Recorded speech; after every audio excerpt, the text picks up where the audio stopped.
করোনায় দেশে একদিনে সর্বোচ্চ ২৩ মৃত্যু। আক্রান্তদের অধিকাংশই অক্সিজেন সংকটে, শয্যা মিলছে না হাসপাতালে।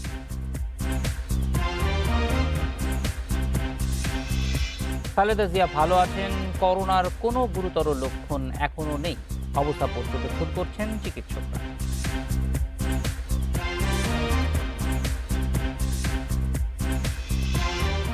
লকডাউনে অকারণে বের হওয়া যাবে না। ব্যাংক সহ সব অফিস ও গণপরিবহন বন্ধ। মসজিদে সর্বোচ্চ ২০ জন।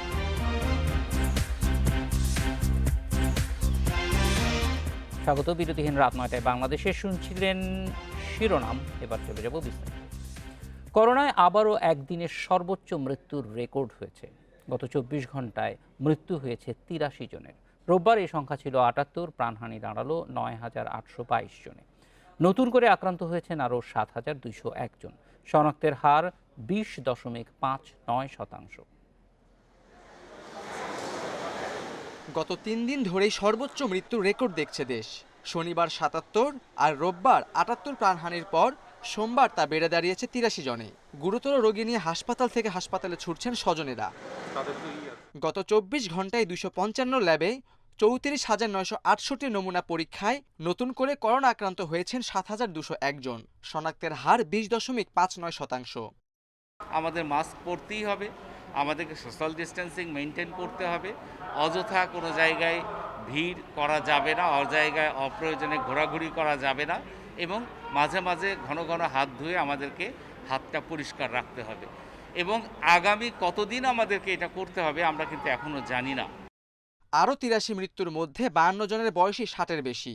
এর মধ্যে পুরুষ ৫৪ জন আর নারী ২৯ জন। এ নিয়ে করোনায় মোট প্রাণহানি ৯,৮২২ জনের। জনস্বাস্থ্য বিশেষজ্ঞরা বলছেন, পরিস্থিতি মোকাবেলায় কঠোর বিধিনিষেধ আরোপ করে সেটি কার্যকরে দরকারে জরুরি অবস্থা জারি করতে হবে। বাংলাদেশে করোনার সংক্রমণ বিপজ্জনক হারে বেড়ে যাচ্ছে। অবস্থার লাগাম টেনে ধরতে সরকার ৭ দিনের লকডাউনের কথা ঘোষণা করেছে। গত এক সপ্তাহের শিথিল লকডাউনের অভিজ্ঞতা থেকে বলতে পারি, এবারের লকডাউনের সাথে কারফিউ দেওয়ার বিষয়টিও সক্রিয়ভাবে বিবেচনা করা দরকার। এদিকে গত ২৪ ঘন্টায় সুস্থ হয়েছেন ৪,৫২৩, আর এ নিয়ে মোট সুস্থ ৫,৮১,১১৩ জন। Khaled Raihan, Independent news, Dhaka. Corona পরিস্থিতি নিয়ে আলোচনা করতে রাজধানীর বাড্ডা থেকে আমাদের সঙ্গে যোগ দিচ্ছেন বাংলাদেশ সোসাইটি অফ মেডিসিন এর মহাসচিব এবং মুক্তা মেডিকেল কলেজ হাসপাতালের অধ্যক্ষ আহমেদুল কবির। স্বাগত আহমেদুল কবির। আমরা গত বেশ কিছুদিন যাবতই দেখছি যে করোনা পরিস্থিতি দিন দিন খারাপ হচ্ছে, এবং আপনাদের কাছ থেকেও জানতে চাই যে মানুষের সহযোগিতা আরও কিভাবে বাড়ানো সম্ভব। কারণ এত কিছুর পরেও হয়তো একটা বিষয় হচ্ছে যে দেশের অনেক মানুষই হাসপাতালে যান না, তাদের আত্মীয় স্বজনরা হয়তো কেউ আক্রান্ত হননি, ফলে তারা এক ধরনের উদাসীন ভাবের মধ্যেই রয়ে যাচ্ছেন। যেটি আপনি বলেছেন খুব গুরুত্বপূর্ণ একটি বিষয়। আমরা আসলে বোধশক্তিহীন হয়ে যাচ্ছি কিনা, আমার কাছে সেটি এখন একটি প্রশ্ন। এখন দেখুন যে যেই পরিস্থিতির সৃষ্টি হয়েছে, আমাদের স্বাস্থ্য সেক্টরে আমরা নিরন্তর পরিশ্রম করছি। সমস্ত হাসপাতালে চিকিৎসকরা প্রাণান্তকর চেষ্টা করছেন চিকিৎসা দিয়ে যাবার জন্য।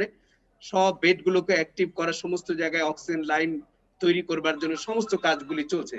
কিন্তু একটি জিনিস যেটি হচ্ছে, আপনি যেটি বললেন, আমি আপনার সঙ্গে পুরোপুরি একমত এই বিষয়টাতে, যে জনসাধারণের যেই জায়গাটা এই রকম একটি পরিস্থিতিতে আমরা বোধহয় কি মেসেজ দিতে ব্যর্থ হচ্ছি কিনা সেটা আমি বুঝতে পারছি না। আপনি দেখেন, বের হলেই দেখবেন যে এই দেশে কোনো মৃত্যু নেই, কোনো কোভিড নেই, সেরকম একটি বডি ল্যাঙ্গুয়েজ সবার মধ্যে। তো এখন আমি আপনার এই চ্যানেলেই শুনতে পাচ্ছিলাম যে আমরা অনুরোধ করছি আপনারা ওটা করেন, এটা করেন। এখনো যদি আমরা অনুরোধের মধ্যে থাকি, আমাদের কাছে হিউম্যান লাইফ ইম্পর্টেন্ট না মানুষের এইরকম যেই স্বাস্থ্যবিধি না মেনে চলা, এবং এখনো বিভিন্ন জায়গায় জনসমাবেশ করা, তারপর রাস্তায় হাঁটতে পারছেন না আপনি, গণপরিবহনের অবস্থা, এটিকে তো বাধ্য করতে হবে। এখন তো অনুরোধের আসর খেলার সময় নয়, কারণ আমাকে মানুষকে বাঁচাতে হবে। হিউম্যান আর ডাইং, এটাকে আমাকে কিন্তু বুঝতে হবে। আমি যদি মনে করি যে আমার মৃত্যু না হওয়া পর্যন্ত অন্য যত লোকই মরে যাক সেটা আমার কাছে মেটার না, তাহলে কিন্তু বিষয়টি হবে না। আমি বারবারই যখনই আসছি আমরা কিন্তু বলতে যাচ্ছি যে এটি একটি ভয়াবহ পরিণতি, একটি মৃত্যু তো নিশ্চয়ই কাম্য নয়। হাসপাতালগুলো আপনারা জানেন ওভার স্যাচুরেটেড, আমরা সাধ্যমতো চেষ্টা করছি, কিন্তু আমাদের ক্যাপাবিলিটির বাইরে পেশেন্ট লোড না কমিয়ে শুধু হেলথ সেক্টরের উপরে যদি চাপ প্রয়োগ করা হয় কন্টিনিউয়াস, ডক্টররা কিন্তু অলরেডি বার্ন আউট। গত 1 বছর ধরে আমরা অমানসিক পরিশ্রম করছি এই মানুষের পাশে দাঁড়ানোর জন্য, কিন্তু এর রেজাল্ট আমরা কি পাচ্ছি? অনবরত রোগীর চাপ আমাদেরকে বাড়ানো হচ্ছে, উৎস কোনোভাবে কমানোর কোন রকম চেষ্টাই কিন্তু লক্ষিত হচ্ছে না। এটি অত্যন্ত দুঃখ নিয়ে আমি বলছি যে এই মুহূর্তে যদি আরেকটি রোগীও আপনি বাড়ান, তাহলে সেই রোগী চিকিৎসা যেখানে আগে পেত সেটা তো সে পাবে না। সুতরাং এগুলো কিন্তু অপ্রত্যাশিত মৃত্যু হচ্ছে এখন, এগুলো এক্সপেক্টেড না। এখনো সময় আছে। যে জিনিসটা ইম্পর্টেন্ট, আমাকে তো সায়েন্স দিয়ে আগাতে হবে। বিজ্ঞান একটা টোটালি ডিফারেন্ট জিনিস, বিজ্ঞানের সঙ্গে ইমোশন বা অন্য জিনিসের কিন্তু সম্পর্ক নেই। সায়েন্স হোয়াট সায়েন্স সেইজ, আপনার এটি হচ্ছে একটু ভাইরাল ইলনেস। আমি যত বেশি এরকম অবাধে ঘোরাফেরা করব, মাস্ক খুলে বিভিন্ন জায়গায় চলাফেরা করব, একজন থেকে আরেকজন, আরেকজন থেকে আরেকজন, এটা তো কন্টিনিউয়াস স্প্রেড হবে। আর এই কটি রোগ অলরেডি ইতিমধ্যে যেটি হয়েছে সেটাকে ম্যানেজ করতেই আগামী 6 মাসে আমরা পারবো কিনা আই মিন ডাউট। সুতরাং এই মুহূর্তে একটা ফ্রিজিং সিচুয়েশনে যেতে হবে যাতে কোনোভাবেই আর একটি পেশেন্ট না বাড়ে। এটি আরেকটি কথা আমি একটু বলতে চাচ্ছি, হয়তো আপনি হয়তো আনতেন যে জিনিসটা, এই যে কল কারখানা খুলে দেওয়া হবে, গার্মেন্টস খোলা থাকবে। আচ্ছা, আমরা বলছি যে লকডাউন থাকবে, কমপ্লিটলি শাটডাউন, তাহলে পরে এই যে শিল্প ইন্ডাস্ট্রি, ডেফিনেটলি এটা দেশের বাঁচার জন্য, ইকোনমির জন্য দরকার। তো যারা এই বিজনেসের সঙ্গে জড়িত, আপনারা তো 1টা বছর সময় পেয়েছেন, আপনারা যারা গার্মেন্টস ওয়ার্কার, শ্রমিক, তাদের নিরাপত্তার কথা চিন্তা করে তাদের আবাসস্থলটা তারা যে কর্মস্থলের পাশে করলেন না কেন? তারা যেখানটায় কাজ করবে তাদেরকে কোয়ারেন্টাইনের ব্যবস্থা করেন, তাদের প্রয়োজনে অ্যান্টিজেন টেস্ট করেন, তারা অ্যাক্টিভ থাকুক, তাদেরও স্বাস্থ্য ব্যবস্থার দিকে কিন্তু আমাদের জোর দিতে হবে। শ্রমিক বলে তারা কাজ করবে, তারা অসুস্থ হবে, তাদের সুস্থ পরিবেশ তৈরি করা হবে না, তাদের কোয়ারেন্টাইনে রাখা হবে না, তারা তার কর্মক্ষেত্রে যেতে পারবে না, লকডাউনের মধ্যে তারা হ্যারাসমেন্টের মধ্যে পড়বে, কিন্তু আমার শিল্প আমি বাঁচিয়ে রাখবো। তো শিল্প উদ্যোক্তাদের কি সেই দায় নেই যে কর্মচারী যারা আছে, যারা আজকে দেশের অর্থ উপার্জন করছে, তাদের গায়ের ঘাম জড়িয়ে তাদের নিরাপত্তার কথাও চিন্তা করতে হবে। তারা কাজ করুক, আমরা কাজের বিপক্ষে বলছি না, কিন্তু তাদেরকে প্রপার স্বাস্থ্যবিধি মেনে তাদের আবাসনের ব্যবস্থা করে যেই জায়গাটায় তাদের গার্মেন্টস বা শিল্প আছে সেই কাছাকাছি তাদেরকে রাখা উচিত, যাতে তারা খুব সহজেই কাজগুলি করতে পারেন এবং একজন থেকে আরেকজনের রোগটা না ছড়াতে পারেন। অবশ্যই আমিনুল কবির, আমার মনে হয় যে আমাদের তো শিল্পগুলি গড়ে উঠেছে এমনভাবে যে আবাসিক এবং শিল্প কারখানা পাশাপাশি, ফলে ওই শিল্পের আশেপাশে যে একটা ইকোসিস্টেম তৈরি হয়ে আছে সেটাকে কিভাবে আমরা প্রোটেকশন দেব, সেটা তো মালিকের জুরিসডিকশনের মধ্যেও না। এই জিনিসগুলি বিবেচনায় আনা হচ্ছে না। অন্তত ভবিষ্যতে শিল্প কারখানা স্থাপনের ক্ষেত্রে অঞ্চল ভিত্তিক যেন করা যায় সেগুলিও গুরুত্ব নেওয়া দরকার। এবং এখন যেহেতু জিনিসটা বাড়তির দিকে আছে, আপনাদের মতামতকেই সবচেয়ে গুরুত্ব হিসেবে নেওয়া উচিত। আমাদের সঙ্গে যোগ দেওয়ার জন্য আহমেদুল কবির অনেক ধন্যবাদ। চলে যাচ্ছি পরবর্তী খবরে। করোনার নতুন ভ্যারিয়েন্ট আক্রান্ত রোগীদের অধিকাংশই ভুগছেন অক্সিজেন সংকটে। এরপরও বিভিন্ন হাসপাতাল ঘুরে পাচ্ছেন না শয্যা। এমন পরিস্থিতিতে শুধুমাত্র গুরুতর রোগীদেরকে অগ্রাধিকার ভিত্তিতে হাসপাতালে ভর্তি করা হচ্ছে। যাদের অবস্থা অতটা গুরুতর নয় তাদেরকে হোম আইসোলেশন থেকে চিকিৎসকের পরামর্শ অনুযায়ী ওষুধ খাওয়ার পরামর্শ দিয়েছেন জনস্বাস্থ্য বিশেষজ্ঞরা। একটি শয্যার জন্য সীমাহীন অপেক্ষা।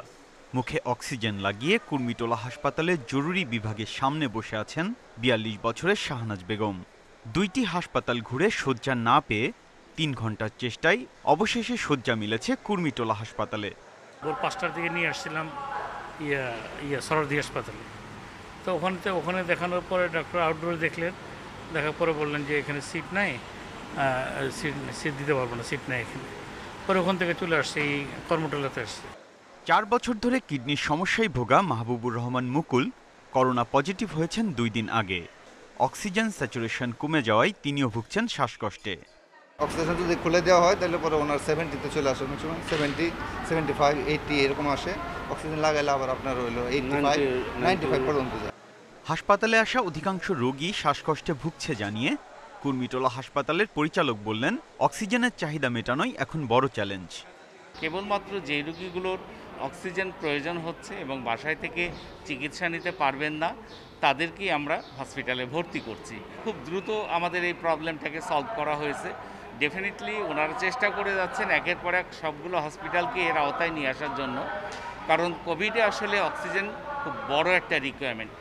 হাসপাতাল সমাধান নয়, করোনা সংক্রমণ প্রতিরোধ করতে হলে স্বাস্থ্যবিধি পরিপূর্ণরূপে মেনে চলতে হবে বলছেন জনস্বাস্থ্য বিশেষজ্ঞরা। শনাক্ত হওয়া রোগী তাদেরকে চিকিৎসার আওতায় নিয়ে আসবো। আইসোলেশন অর্থাৎ তাকে আলাদা থাকতে হবে অন্যদের কাছ থেকে। অবশ্যই স্বাস্থ্যবিধি মেনে চলতে হবে, তাকে ভিড়ের জায়গা এড়িয়ে যেতে হবে এবং যত বেশি সংখ্যক মানুষকে আমরা টিকার আওতায় আনতে পারবো তত বেশি আমরা মৃত্যুকে ঠেকাতে পারব। এদিকে রাজধানীসহ সারা দেশে টিকাদান কেন্দ্রগুলোতে ছিল সাধারণ মানুষের ভিড়। Biprojit Chanda, independent news, Dhaka. এখন পর্যন্ত করোনায় মারা যাওয়া 44% বয়স 60 বছরের মধ্যে। স্বাস্থ্য বিভাগের তথ্য মতে করোনার নতুন ভ্যারিয়েন্ট শিশু ও তরুণদের আক্রান্তর হার বাড়ছে। এমন অবস্থায় তরুণদের মধ্যে স্বাস্থ্যবিধি মানতে অনীহার বিষয়টিকে দায়ী করছেন বিশেষজ্ঞরা। আক্রান্ত ও মৃত্যুহার ঠেকাতে শিশু থেকে শুরু করে তরুণদের কঠোরভাবে স্বাস্থ্যবিধি মেনে চলার পরামর্শ জনস্বাস্থ্য বিশেষজ্ঞদের। স্বাস্থ্য বিভাগের তথ্য মতে 11 এপ্রিল পর্যন্ত করোনায় মারা গেছেন ৯,৭৩৯ জন।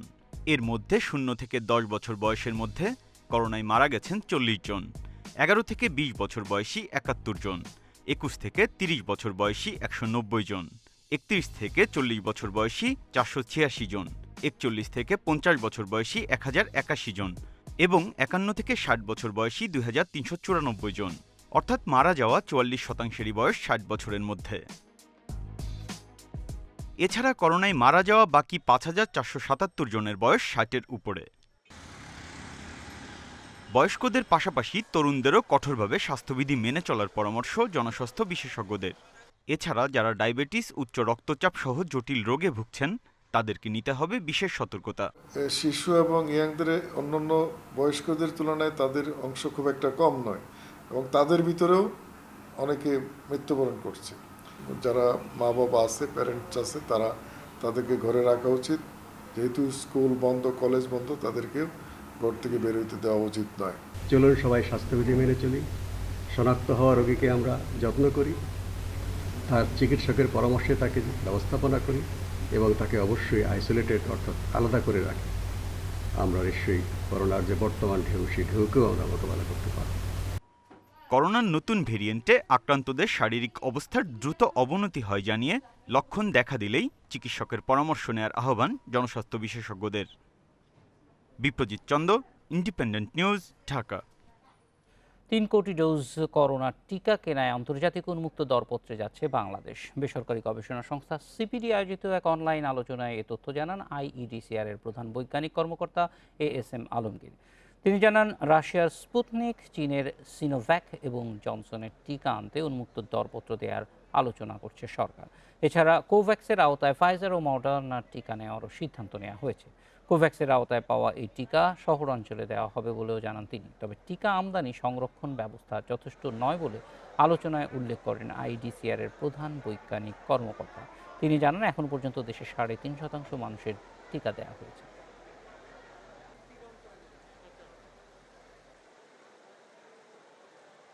আমার সারা দেশে প্রায় 700-র মতো কোল্ড চেইন ব্যবস্থা আছে। সেই ব্যবস্থায় যে ভ্যাকসিনগুলো করা যায় সেগুলি আমরা আসলে বিশ্লেষণ করছি, আমরা সবার সাথে যোগাযোগও করেছি। আমরা ওপেন টেন্ডারে যাচ্ছি, আমরা ইন্টারন্যাশনাল টেন্ডারে যাচ্ছি। সেখান থেকে আমরা 3 কোটি যারা আমাদের ভালো ভ্যাকসিন, ভালো এফিকেসিয়াস ভ্যাকসিন দিতে পারবে সেই ভ্যাকসিনে নিব। করোনা আক্রান্ত বিএনপি চেয়ারপারসন বেগম খালেদা জিয়ার শারীরিক অবস্থা ভালো আছে বলে জানিয়েছেন তার ব্যক্তিগত চিকিৎসক FM সিদ্দিকী। তিনি জানান, খালেদা জিয়া এখন পর্যন্ত স্বাভাবিক চলাফেরা করছেন। বিকেলে খালেদা জিয়ার ব্যক্তিগত মেডিকেল বোর্ড গুলশানের বাসায় করোনা আক্রান্ত খালেদা জিয়ার শারীরিক অবস্থা পর্যালোচনা করেন। মেডিসিন ও বক্ষ ব্যাধি বিশেষজ্ঞ অধ্যাপক FM সিদ্দিকীর নেতৃত্বে 4 জন চিকিৎসক তাকে পরীক্ষা করেন। পরে তিনি সাংবাদিকদের জানান, খালেদা জিয়ার আক্রান্তের প্রথম সপ্তাহ চলছে, এখন পর্যন্ত তার কোনো ধরনের জটিলতা দেখা দেয়নি।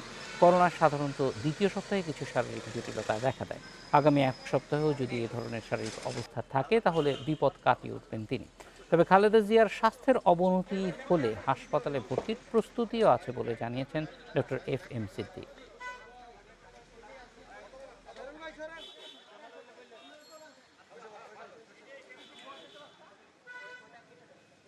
তাৎক্ষণিক কোনো বিশেষভাবে কোনো ব্যবস্থা নেওয়া দরকার, সেই ব্যবস্থা আমরা তাৎক্ষণিকভাবে নেব বলে আমরা সেইভাবে প্রস্তুত আছি। উনি সব দিক দিয়ে ভালো আছেন এবং তিনি খুব স্পিরিটেড আছেন। উনি সবার কাছে দোয়া চেয়েছেন এবং বলেছেন সবাই যেন ওনার জন্য দরকার এবং সবাই যেন দেশের সবাই যেন সাবধানে থাকে, স্বাস্থ্যবিধি মেনে চলে। করোনা ভাইরাস সংক্রমণের দ্বিতীয় ঢেউ মোকাবেলায় 14 থেকে 21 এপ্রিল মধ্যরাত পর্যন্ত বিধিনিষেধ আরোপ করেছে সরকার। মন্ত্রিপরিষদ বিভাগ থেকে জারি করা প্রজ্ঞাপনের মাধ্যমে এই সিদ্ধান্ত জানানো হয়েছে। বিধিনিষেধ বাস্তবায়নে মাঠ প্রশাসনকে কার্যকর পদক্ষেপ নিতে নির্দেশনা দেওয়া হয়। করোনা সংক্রমণ নিয়ন্ত্রণে গত 5 এপ্রিল থেকে 7 দিনের জন্য গণপরিবহন চলাচল বন্ধ সহ বিভিন্ন বিধিনিষেধ জারি করেছিল সরকার। এটি চলাকালে বিভিন্ন পরিবর্তন আনা হয়। রোববারে বিধিনিষেধের সময় শেষ হওয়ার পর তা আবারও 2 দিন বাড়ানো হয়, কিন্তু থামেনি করোনা সংক্রমণের ঊর্ধ্বগতি। এমনই পরিপ্রেক্ষিতে সোমবার আসে 14 এপ্রিল ভোর 6টা থেকে 21 এপ্রিল রাত 12টা পর্যন্ত বিধিনিষেধের প্রজ্ঞাপন। ঘোষিত এই সময়ে সব সরকারি, আধা সরকারি, স্বায়ত্তশাসিত ও বেসরকারি অফিস এবং আর্থিক প্রতিষ্ঠান বন্ধ রাখতে বলা হলেও স্বাস্থ্যবিধি অনুসরণ করে শিল্প কারখানা চালু রাখার অনুমতি দেওয়া হয়েছে। কাঁচাবাজারে কেনাবেচা সকাল 9টা থেকে বেলা 3টা পর্যন্ত চললেও বন্ধ থাকবে শপিং মল। হোটেল, রেস্তোরাঁ নির্দিষ্ট সময় খাবার বিক্রি সরবরাহ করতে পারবে। জরুরি সেবা বাদে সব ধরনের গণপরিবহন বন্ধ থাকবে। এই সময় ওষুধ কেনা, চিকিৎসা সেবা, মৃতদেহের সৎকারের মতো অতি জরুরি দরকার ছাড়া ঘরের বাইরে যেতে নিষেধ করা হয়েছে। আজকের প্রজ্ঞাপনে দেওয়া বিধিনিষেধগুলো যাতে করে সকলে যথাযথভাবে পালন করে সেজন্য মাঠ প্রশাসনকে, বিশেষ করে জেলা প্রশাসন, উপজেলা প্রশাসন এবং আইন শৃঙ্খলা বাহিনীকে কার্যকর পদক্ষেপ গ্রহণ করার জন্য নির্দেশ দেয়। প্রজ্ঞাপনে উল্লেখ করা হয়েছে বিধিনিষেধের 7 দিন সব ধরনের আর্থিক প্রতিষ্ঠান বন্ধ থাকবে, তবে স্বাস্থ্যবিধি মেনে খোলা রাখা হবে শিল্প কারখানা। সেক্ষেত্রে এসব শিল্প কারখানার আর্থিক লেনদেন কিভাবে হবে সে প্রশ্নের জবাবে ব্যাখ্যা তুলে ধরেন শ্রম প্রতিমন্ত্রী মন্নুজান সুফিয়ান। আমাদের বলা আছে এটা বাংলাদেশ ব্যাংকের গভর্নরকে, অর্থমন্ত্রী মহোদয়ের মাধ্যমে আমরা বলেছি যে যেখানে এই শিল্প কলকারখানা খোলা থাকবে তারা যেন অন্তত এই নির্দেশনা দেন যে এই কোভিডের মধ্যে হলেও সেখানে শিফট করে তাদের লোকজন যেন থাকে, যাতে করে আর্থিক সহায়তা পাইতে শ্রমিক বা মালিকদের কারো অসুবিধা না হয়। সোমবার সকালে নিয়মিত সংবাদ সম্মেলনে প্রজ্ঞাপন বাস্তবায়নের বিষয়ে কথা বলেন সড়ক পরিবহন ও সেতুমন্ত্রী ওবায়দুল কাদের। গত লকডাউনের সময় দেখা গেছে জরুরি পণ্য পরিবহনের ট্রাকে করে যাত্রীরা চলাচল করছে, বিআরটি এর এখানে দায়িত্ব আছে। এই বিষয়টা দেখতে হবে সিরিয়াসলি, পণ্য পরিবহন যেন যাত্রী পরিবহনের রূপ না নেয়। এছাড়া সংশ্লিষ্ট মন্ত্রণালয় ও বিভাগ প্রয়োজনে বাড়তি যে কোনো নির্দেশনা জারি করতে পারবে বলেও প্রজ্ঞাপনে জানানো হয়।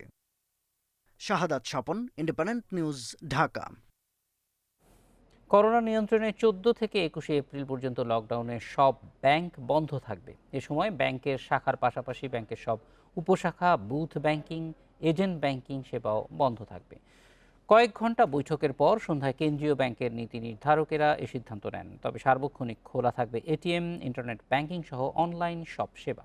তবে এই সময়ে সমুদ্র, স্থল ও বিমানবন্দর এলাকার ব্যাংক শাখা আমদানি রপ্তানি কার্যক্রমের জন্য খোলা রাখা যাবে। পাশাপাশি রপ্তানিকারকদের প্রয়োজনে বৈদেশিক মুদ্রায় লেনদেন করা শাখা নির্দিষ্ট দিনের জন্য খোলা রাখা যাবে। সকালে মন্ত্রিপরিষদ বিভাগের এক প্রজ্ঞাপনে 13 দফা নির্দেশনা দেয়া হয়। আর্থিক প্রতিষ্ঠানগুলো বন্ধ থাকবে বলে উল্লেখ করা হয় নির্দেশনায়। এদিকে ব্যাংক বন্ধ থাকার সময় দেশের 2 শেয়ার বাজার ও লেনদেন বন্ধ থাকবে বলে জানিয়েছে বিএসইসি।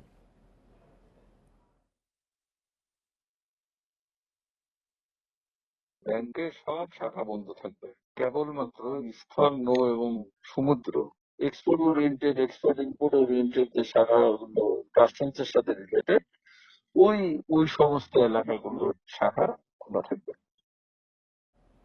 করোনা মহামারীর কারণে লকডাউনের ওয়াক্ত ও তারাবির নামাজে মসজিদে সর্বোচ্চ 20 জন অংশ নিতে পারবে বলে নির্দেশনা দিয়েছে ধর্ম মন্ত্রণালয়। 14 এপ্রিল থেকে পরবর্তী নির্দেশনা না দেওয়া পর্যন্ত এই আদেশ কার্যকর থাকবে। করোনা সংক্রমণ নিয়ন্ত্রণে মসজিদে নামাজ আদায়ে বেশ কয়েকটি নির্দেশনা দিয়েছে ধর্ম মন্ত্রণালয়। এগুলো হলো 5 ওয়াক্ত নামাজের প্রতি ওয়াক্তে সর্বোচ্চ 20 জন মুসল্লি অংশগ্রহণ করতে পারবেন। তারাবির নামাজে খতিব, ইমাম, হাফেজ, মুয়াজ্জিন ও খাদিম সহ সর্বোচ্চ 20 জন মুসল্লি অংশগ্রহণ করতে পারবে। সামাজিক দূরত্ব ও স্বাস্থ্যবিধি মেনে মুসল্লিদের জুমার নামাজে অংশগ্রহণ করার আহ্বান জানিয়েছে ধর্ম মন্ত্রণালয়।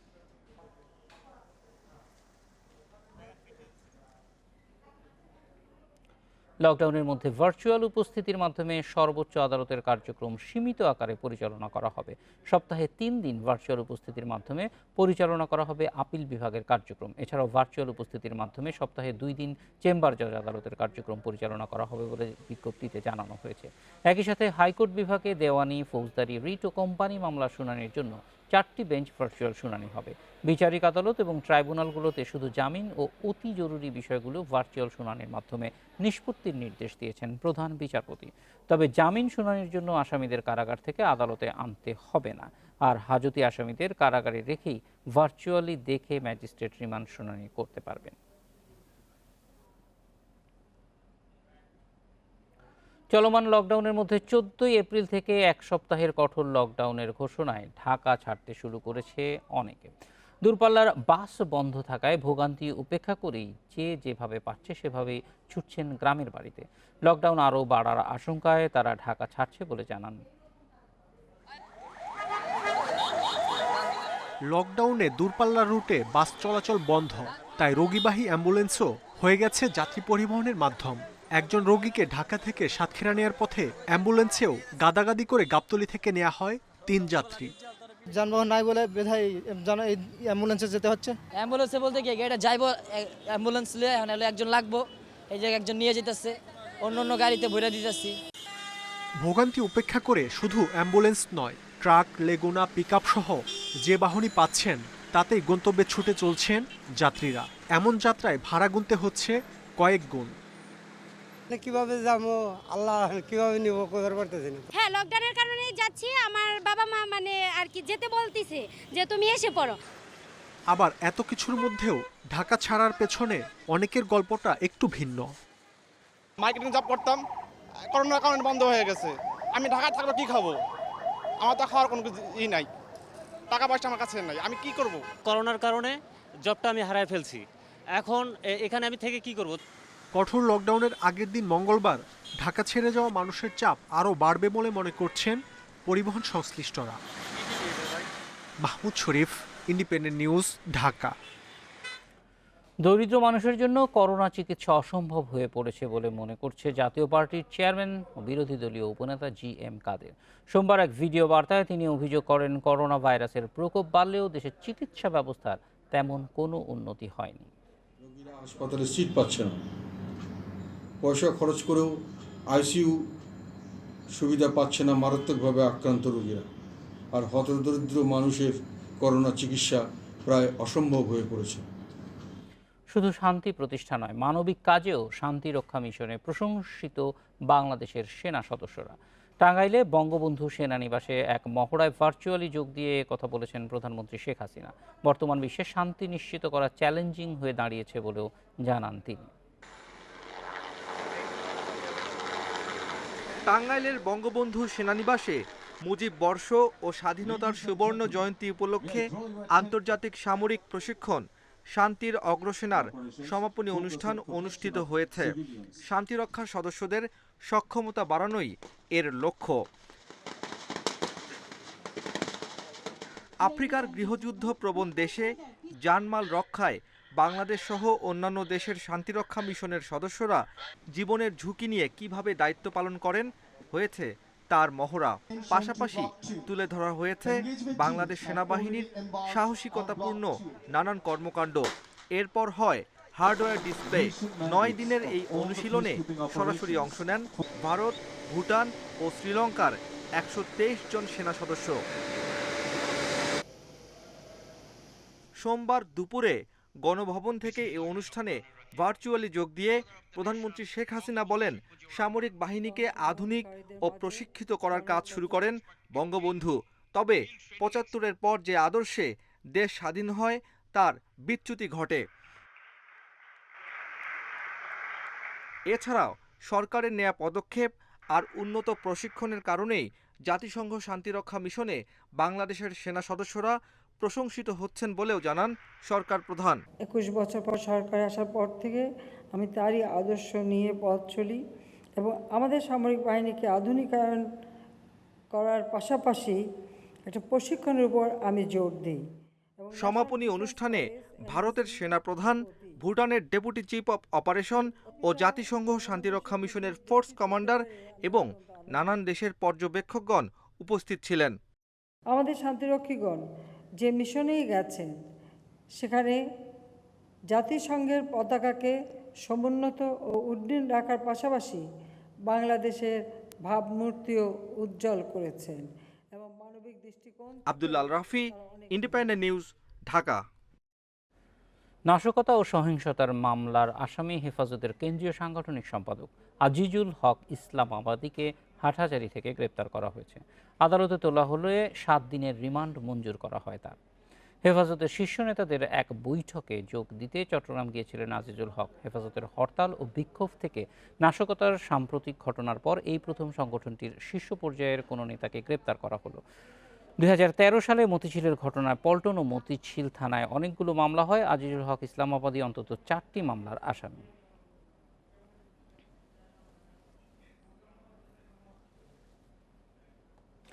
নারায়ণগঞ্জের সোনারগাঁয়ের রয়্যাল রিসোর্টে হামলা, ভাঙচুর ও মহাসড়কে নাশকতা মামলায় গ্রেপ্তার হেফাজতের 4 নেতার 3 দিন রিমান্ড মঞ্জুর করেছে আদালত। বিকেলে জেলা senior judicial magistrate Ahmed Humayun Kabir এই রিমান্ড মঞ্জুর করেন। এর আগে তাদের আদালতে হাজির করে প্রত্যেকের 7 দিন করে রিমান্ড আবেদন করে পুলিশ। গতরাতে সোনারগাঁও উপজেলার হেফাজতের আমির মহিউদ্দিন, সেক্রেটারি শাহজাহান ওরফে শিবলি সহ সভাপতি মোয়াজ্জেম ও উপজেলা খেলাফত মজলিসের সভাপতি ইকবাল হোসেনকে রাজধানীর জুরাইন এলাকা থেকে গ্রেপ্তার করে র্যাব। নারায়ণগঞ্জের সহিংসতার ঘটনায় করা 17টি মামলায় এ পর্যন্ত 63 জনকে গ্রেপ্তার করা হয়েছে। এছাড়া গত 24 ঘন্টায় ব্রাহ্মণবাড়িয়ায় সহিংসতার ঘটনায় আরও 3 জনকে গ্রেপ্তার করা হয়েছে। এ নিয়ে 49 মামলায় এখনও পর্যন্ত গ্রেপ্তার 61, বিএনপির 37 এবং জামাতের 3 জন সহ 104 নেতাকর্মীকে গ্রেপ্তার করা হয়েছে।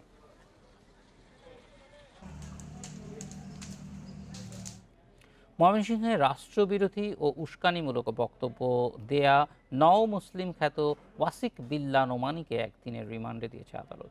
দুপুরে সিনিয়র জুডিশিয়াল ম্যাজিস্ট্রেট আদালতের বিচারক KM রওশন জাহান এই রিমান্ড মঞ্জুর করেন। পুলিশ জানায় ওয়াসিক বিল্লাহ নোমানির বিরুদ্ধে সন্ত্রাস বিরোধী ডিজিটাল নিরাপত্তা আইনে 2টি মামলা করা হয়েছে।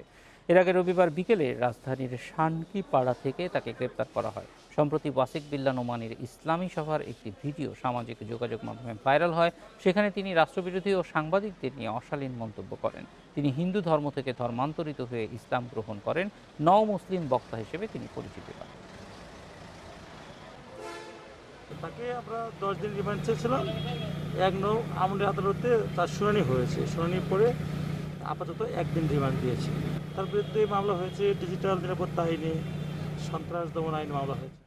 হেফাজতের সাবেক আমির আল্লামা আহমেদ শফিকে হত্যা প্ররোচনা মামলায় হেফাজত মহাসচিব জুনায়েদ বাবুনগরী, সাংগঠনিক সম্পাদক আজিজুল হক ইসলামাবাদী সহ 43 জনের বিরুদ্ধে আদালতে তদন্ত প্রতিবেদন জমা দিয়েছে পিবিআই। বিকেলে চট্টগ্রামের 3য় জুডিশিয়াল ম্যাজিস্ট্রেট আদালতে এই প্রতিবেদন জমা দেওয়া হয়। পিবিআইয়ের চট্টগ্রাম জেলা পুলিশ সুপার নাজমুন হাসান জানান, গেল 17 ডিসেম্বর হেফাজতের সাবেক আমির আল্লামা শফিকে মানসিক নির্যাতন করে পরিকল্পিতভাবে হত্যার অভিযোগ এনে আদালতে নালিশি মামলা করে তার শ্যালক মঈন উদ্দিন। সে সময় আদালত এই মামলা তদন্তের ভার দেয় পিবিআইকে। পিবিআই এই বিষয়ে অনুসন্ধান শেষে আজ আদালতে তদন্ত প্রতিবেদন জমা দিয়েছে। তবে এই বিষয়ে আর বিস্তারিত কিছু জানায়নি পিবিআই। 11 বছর 18 সেপ্টেম্বর চিকিৎসাধীন অবস্থায় ঢাকার একটি হাসপাতালে মৃত্যুবরণ করেন আল্লামা শফি।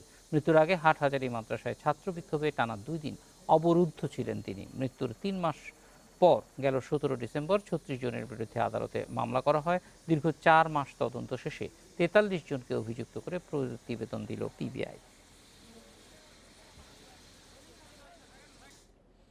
হেফাজতের আন্দোলন সহিংসতা প্রশ্নে কঠোর অবস্থানে আছে পুলিশ। বাড়ানো হয়েছে থানার নিরাপত্তা। ঝুঁকিপূর্ণ থানায় বাংকার করে বসানো হয়েছে মেশিনগান। কর্মকর্তারা বলছেন, মামুনুলকে নিয়ে রাজনৈতিক বা ধর্মীয় ইস্যু তৈরি করে থানা হামলা হলে এবার কেউ ফিরতে পারবে না। সম্প্রতি ব্রাহ্মণবাড়িয়া সহ দেশের বিভিন্ন জায়গায় তাণ্ডব চালায় হেফাজত। সেই কারণে এবার নড়েচড়ে বসেছে আইনশৃঙ্খলা বাহিনী। এখন থেকে হেফাজতের যে কোনো আন্দোলন সহিংসতা ঠেকাতে ঝুঁকিপূর্ণ থানাগুলোতে সবসময় দায়িত্বে থাকছে মোবাইল টিম। টহল থাকবে 24 ঘন্টা। পাশাপাশি সব থানায় একসঙ্গে থাকবেন 6 জন সেন্ট্রি। শুধু ঢাকাতেই এ পর্যন্ত 30 থানার নিরাপত্তা জোরদারের সঙ্গে সঙ্গে নেওয়া হয়েছে বিশেষ পরিকল্পনা।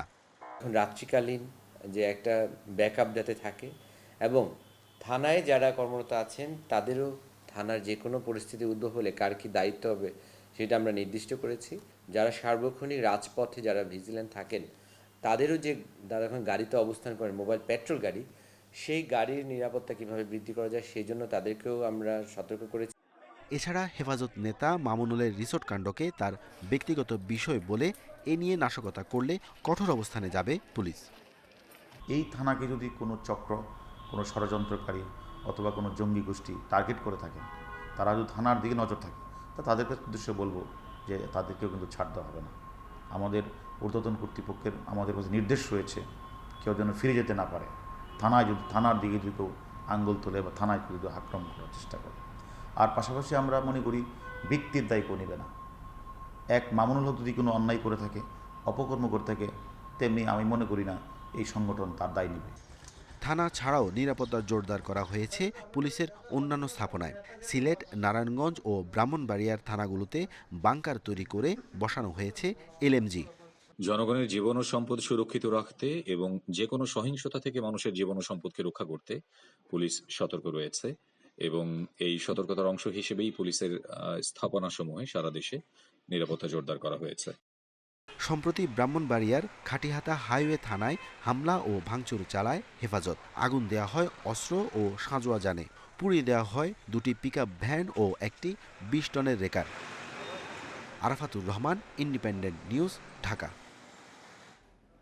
রাত 9টায় বাংলাদেশে অন্যান্য খবর জানানোর আগে জানাবো খেলার খবর। শুরুতেই শিরোনাম।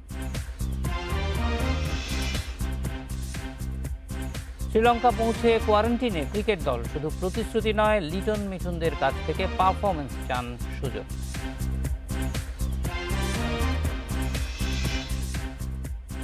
বিমান চলাচলের নিষেধাজ্ঞায় পেছাতে পারে আবাহনী ইগলস ম্যাচ। সরকারি নির্দেশনা জানিয়ে এএফসিকে পাঠানো হয়েছে চিঠি। 2 ম্যাচের টেস্ট সিরিজ খেলতে শ্রীলঙ্কা পৌঁছেছে জাতীয় ক্রিকেট দল। দুপুরে চার্টার্ড বিমানে করে রওনা দেয় তামিম মুশফিকরা। 3 ঘন্টার যাত্রা শেষে বিকেলে দল পৌঁছায় কলম্বোতে। এরপর নগম্বোতে হোটেলবন্দি সবাই। 3 দিন কোয়ারেন্টিন পর অনুশীলনের সুযোগ মিলবে। শ্রীলঙ্কা পৌঁছানোর পরই করোনা পরীক্ষা নমুনা দেয়া হয় সবার। কয়েক দফা তারিখ বদলানোর পর হচ্ছে এই সিরিজ। 2 টেস্টই হবে ক্যান্ডির পাল্লেকেলে স্টেডিয়ামে। তার আগে নিজেদের মধ্যে একটি প্রস্তুতি ম্যাচ খেলার সুযোগ মিলবে। সে কারণে বাড়তি সদস্য নিয়ে লঙ্কা মিশনে গেছে বাংলাদেশ।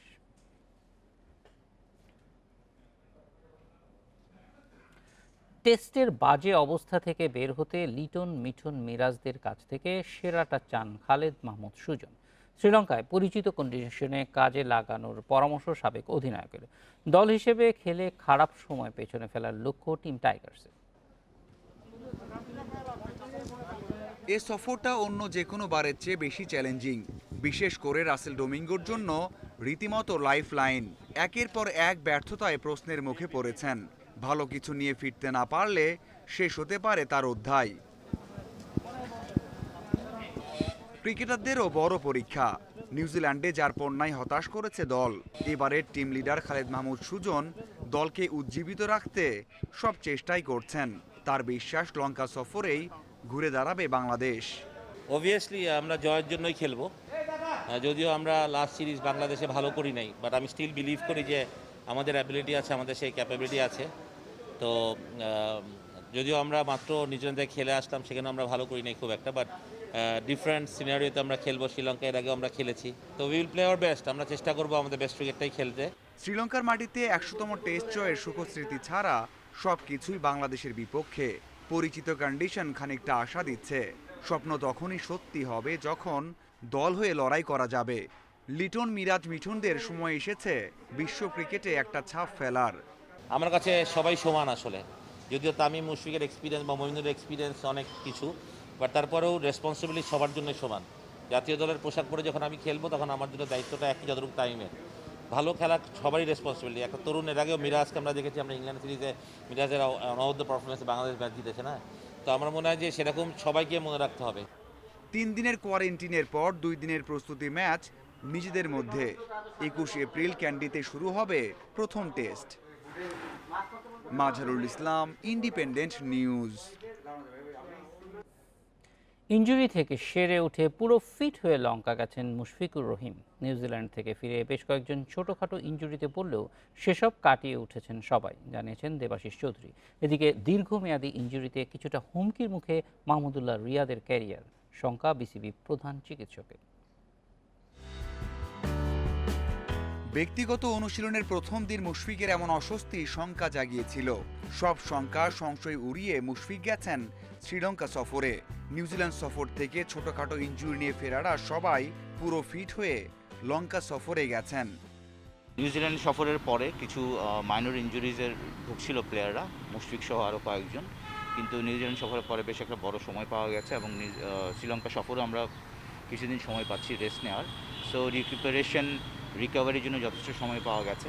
সো আমি আশা করছি মুশফিক সহ অন্যান্যরা যারা কিছু সামান্য ইনজুরি ছিল সেগুলো কাটিয়ে উঠতে পারবে। কপালটা খারাপ বলতেই হবে মাহমুদুল্লাহর। ইনজুরির কারণে সাদা পোশাকে ফেরা হয়নি। 35-এ পা দেয়া অলরাউন্ডারের জন্য টেস্টে ফেরাটা কঠিন হয়ে গেছে আরও।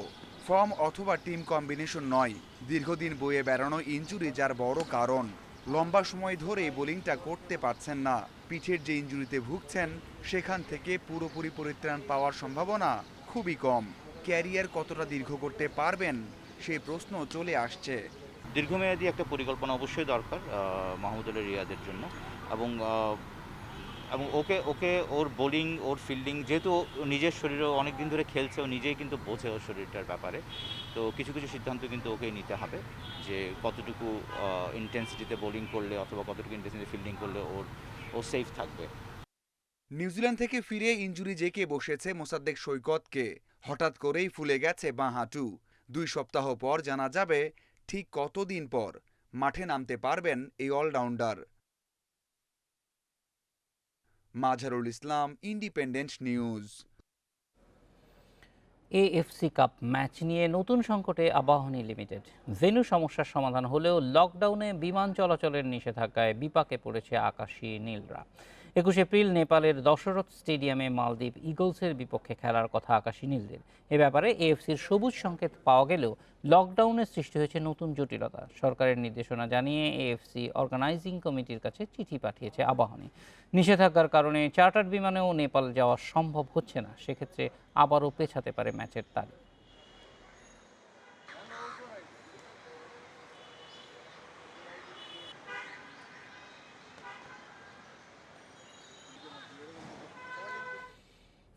খেলার খবরই ছিল আমার কাছে, চলে যাব অন্যান্য প্রসঙ্গে।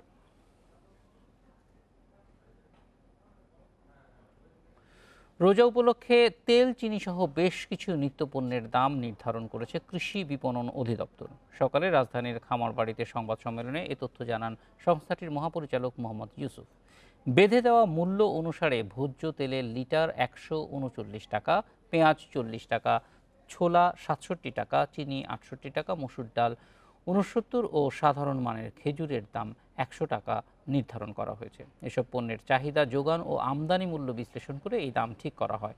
নির্ধারিত মূল্য কেউ না মানলে আইন অনুসারে ব্যবস্থা নেওয়া হবে। পাশাপাশি নির্ধারিত দর তদারকিতে সব জেলা প্রশাসনকেও অবহিত করা হয়েছে বলে জানান সংস্থাটির মহাপরিচালক।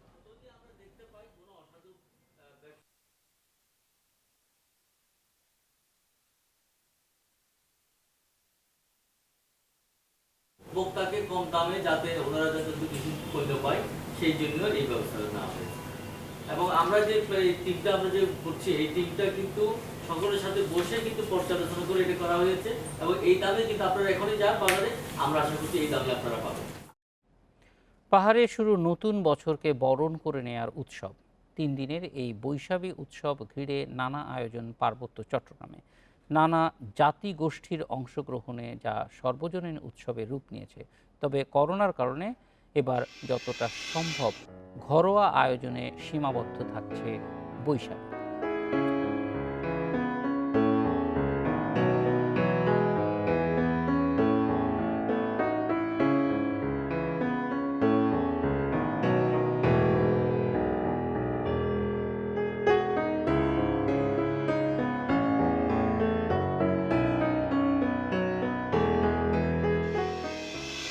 বিষয়ে প্রতিবেদন থাকছে সংবাদের শেষ অংশে। দেশে প্রথমবারের মতো তরলীকৃত প্রাকৃতিক গ্যাস এলপিজির দাম নির্ধারণ করে দিল Bangladesh energy regulatory commission BERC. ভোক্তা পর্যায়ে বেসরকারি খাতে প্রতি 12 কেজি এলপি গ্যাসের দাম নির্ধারণ করা হয়েছে 975 টাকা। সোমবার এক অনলাইন সংবাদ সম্মেলনে এই দাম নির্ধারণের ঘোষণা দেয় বিইআরসি। সহজ জ্বালানি হিসেবে প্রতি বছরই বাড়ছে এলপিজির ব্যবহার। তবে দাম নিয়ে কোনো নির্দিষ্ট কাঠামো না থাকায় প্রায়ই অস্থিরতা দেখা দেয় বাজারে। উচ্চ আদালতের আদেশে সমাধানের উদ্যোগ নেয় নিয়ন্ত্রক সংস্থা বিইআরসি। দেশের এলপিজির মূল্য নির্ধারণে গত জানুয়ারিতে প্রথম গণশুনানি করে জ্বালানি খাতের নিয়ন্ত্রক সংস্থাটি। এর 3 মাসের মধ্যে দাম ঠিক করল বিইআরসি। বেসরকারি খাতে 12 কেজি সিলিন্ডারের এলপিজির দাম ভ্যাটসহ সর্বোচ্চ খুচরা মূল্য 975 টাকা, আর রাষ্ট্রায়ত্ত কোম্পানির 12.5 কেজি সিলিন্ডারের দাম 591 টাকা। গাড়িতে ব্যবহৃত এলপিজি গ্যাসের দাম প্রতি লিটার 47 টাকা 92 পয়সা নির্ধারণ করা হয়েছে। কমিশনের চেয়ারম্যান জানান 12 এপ্রিল থেকে এই দাম কার্যকর হবে। আমরা 81 টাকা 30 পয়সা প্রতি কেজি পুনর্নির্ধারণ করা হয়েছে। সে অনুযায়ী রিটেইলার পয়েন্টে ভোক্তা পর্যায়ে প্রতি 12 কেজি এলপিজির মূসক সহ মূল্য হার 975 টাকা পুনর্নির্ধারণ। তবে বিশেষজ্ঞরা বলছেন গণশুনানির পর দাম ঘোষণায় অনেক সময় নেওয়া হয়েছে। এতে দাম নির্ধারণের ক্ষেত্রে ভোক্তাদের নয় বরং বিপণন প্রতিষ্ঠানগুলোর স্বার্থ দেখা হয়েছে। মাসে মাসে মূল্যহার নির্ধারণ করবে, অথচ সেই মূল্যহার নির্ধারণের আদেশ 3 মাস লাগাবে, এইটা কখনোই যুক্তিসঙ্গত হতে পারে না। বিআরসির এই আদেশ ভোক্তা অধিকার সুরক্ষায় ব্যর্থ হয়েছে এবং বিআরসিও নিরপেক্ষতা, তার আদেশের ক্ষেত্রে তার যে নিরপেক্ষতা নিশ্চিত করা বাধ্যতামূলক বিআরসি আইন অনুযায়ী, সেক্ষেত্রেও বিআরসি ব্যর্থতার পরিচয় দিছে। দেশে বছরে এলপিজির চাহিদা প্রায় 8.5 লাখ টন, যার 95% আমদানি করতে হয় বিদেশ থেকে। Shahid Ahmed, independent news, Dhaka. এসএসসির ফর্ম ফিল-আপে অতিরিক্ত টাকা আদায় করছে বেশিরভাগ স্কুল। তবে লিখিত কোনো অভিযোগ না পাওয়ায় কোনো ব্যবস্থা নিতে পারছে না শিক্ষা বোর্ড। এ অবস্থায় অভিভাবকদের পরিচয় গোপন রেখে অভিযোগ দিতে বলছেন তারা। এসএসসির ফর্ম ফিল আপ শুরু হয়েছে 1 এপ্রিল থেকে। এবার বিজ্ঞান বিভাগের ফি 1970 আর ব্যবসায় শিক্ষা ও মানবিকে 1850 টাকা। অথচ বেশিরভাগ স্কুল নানা খাত দেখিয়ে আদায় করছে বাড়তি টাকা, সেই সঙ্গে নিচ্ছে কোচিং ফিও। তবে এজন্য দিচ্ছে না কোনো রসিদ। করোনার এই অনটনের সময়ে একে বাড়তি চাপ বলছেন অভিভাবকেরা। আমি 2200 টাকা দিতে অনেক হিমশিম খেয়েছি। কোনো কোচিংই হচ্ছে না, স্কুলে ক্লাস হচ্ছে না, তারা কিসের ভিত্তিতে টাকা নিচ্ছে? বোর্ড বলছে এ নিয়ে অভিভাবকেরা অভিযোগ না দেয়ায় কোনো ব্যবস্থা নিতে পারছে না তারা। অভিযোগ পেলেই তদন্ত করে নেওয়া হবে কঠোর ব্যবস্থা। লিখিত অভিযোগ করেনি, আমি স্পষ্টভাবে বলছি, অভিযোগটা যদি আমাদের কাছে আসে সেই শিক্ষা প্রতিষ্ঠানের সমস্ত কিছু বন্ধ করে দেওয়া হবে। এদিকে অভিভাবকদের সংগঠনের নেতারা বলছেন ভয়ে কেউ বোর্ডে অভিযোগ দিতে চাইছেন না। যে অতিরিক্ত টাকাটা নিচ্ছে সাধারণ অভিভাবকেরা অভিযোগ দিতে তারা ভয় পায়। জবাবে বোর্ড বলছে চাইলে নাম পরিচয় গোপন রেখেও অভিযোগ জানাতে পারেন অভিভাবকরা। গার্জিয়ানরা সরাসরি বোর্ডের চেয়ারম্যানের কাছে চলে আসুন, নির্ভয়ে চলে আসুন। শিক্ষা প্রতিষ্ঠানের কোনো কিছু করার ক্ষমতা নেই এবং তার সন্তান ওই শিক্ষা প্রতিষ্ঠান তার সন্তানের উপরে কিছু করবে সেটারও সুযোগ নেই। এছাড়া যেসব স্কুল অতিরিক্ত টাকা নিয়েছে তাদের সে টাকা ফেরত দেওয়ার নির্দেশও দিয়েছে শিক্ষা বোর্ড। নূরে আলম, ইন্ডিপেন্ডেন্ট নিউজ, ঢাকা। পার্বত্য চট্টগ্রামে শুরু হয়েছে 3 দিনের বৈশাখী উৎসব। পুরনো বছর বিদায় আর নতুনের আগমনে পাহাড়িরা প্রতি বছর এই আয়োজন করে থাকে। নানা গোষ্ঠীর অংশগ্রহণে সর্বজনীন রূপ নেয় এই উৎসব। তবে করোনার কারণে এবার উদযাপিত হচ্ছে কিছুটা ঘরোয়াভাবে। পুরনো বছর বিদায় ও নতুনকে বরণে পাহাড়ি এলাকায় শুরু হয়েছে বৈশাখী উৎসব। ভোরে নদীতে ফুল ভাসিয়ে শুরু হয় 3 দিনের এই আয়োজন। খাগড়াছড়িতে ভোরের আকাশে সূর্যের আলো ফুটতেই চাকমা ও ত্রিপুরা তরুণ তরুণীরা ঐতিহ্যবাহী পোশাক পরে ফুলের ডালা হাতে হাজির হয় চেঙ্গি ও মাইনী নদীর তীরে। রীতি অনুযায়ী নতুন বছরের মঙ্গল কামনায় মাধবী, জবা সহ নানা রঙের ফুল ভাসায় নদীর জলে। আমাদের ফুল এই দিনে আমরা সবাই আনন্দে নদীতে ফুল ভাসিয়ে দিই। আমরা প্রার্থনা করি যে যেন নতুন বছরে ভালো করে যায়, নতুন বছরের দিনগুলো ভালো করে কাটুক। আমরা পুরোনো দিনের দুঃখগুলো ভুলে নদীতে ফুল দিতে আসি। এদিকে করোনার কারণে এবার রাঙামাটিতে ঐতিহ্যবাহী এই উৎসবে ভাটা পড়েছে। কিছুটা ঘরোয়াভাবেই চলেছে নানা আয়োজন। তবে সকালে করোনা থেকে মুক্তির প্রার্থনায় কাপ্তাই হ্রদের পানিতে ফুল ভাসানো হয়। ঐতিহ্যকে ধরে রাখতে গিয়ে আমরা যতটা সম্ভব ছোট পরিসরে কিংবা স্বাস্থ্যবিধি মেনে আমরা এই উৎসবটি যার যার তরফ থেকে আমরা পালনের এবং আয়োজনের একটা ব্যবস্থা করেছি। আজকে আমি প্রার্থনা করছি যে এই যে দেশে মহামারী করোনা ওইটা যেন তাড়াতাড়ি চলে যায়। সৃষ্টিকর্তার থেকে একটাই আশা, যাহাতে সামনের বারে আমরা ঝাঁকঝমকভাবে সুষ্ঠুভাবে থেকে আমরা বিশুতা ভালোভাবে উদযাপন করতে পারি। চৈত্রের শেষ দুদিন ও বৈশাখের প্রথম দিন পালন করা হয় এই উৎসব। Shamima Rahman, Independent News. এ ছিল বিরতিহীন রাত 9টায় বাংলাদেশ। ইন্ডিপেন্ডেন্ট টেলিভিশনের সব খবর বিস্তারিত জানতে চোখ রাখুন ফেসবুক, ইউটিউব, টুইটার।